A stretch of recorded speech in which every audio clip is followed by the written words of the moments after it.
Kinikilig na naman nga ang mga fans nang mag-share ng mga photos ang Ekonin. Nag-celebrate ng Easter Sunday sina Jericho Rosales at Janine Gutierrez sa bahay mismo ng family ni Janine sa Fairview.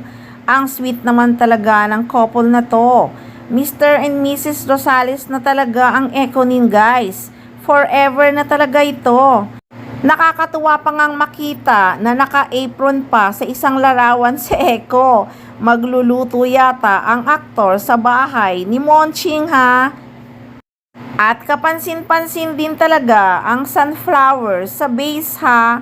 Favorite flowers talaga ito ng Ekonin. Correct me if I'm wrong, guys. Sunflower nga ba ito o daisy? Pareho kasi sila ng itsura, di ba? Anyway, Mrs. Rosales na talagang matatawag si Janine Gutierrez. Ayaw lang talaga nilang aminin sa publiko na secret married na nga sila. Siyempre, career muna dahil marami pa talaga silang offer eh. Enjoy lang sila sa setup ng kanilang relasyon. At kitang-kita din na ini-enjoy din nila ang kanilang mga trabaho sa showbiz.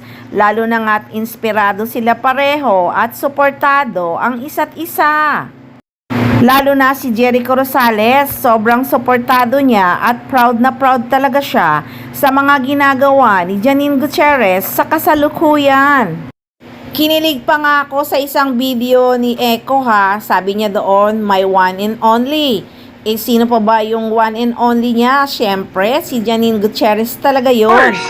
My one and only. Of course, my one and only. Janine Marie Elizabeth, munti ka na. Kahit saang show nga, talagang binabanggit niya palagi ang actress. Kakilig talagang Ekonin at mahal na mahal nila ang isa't isa.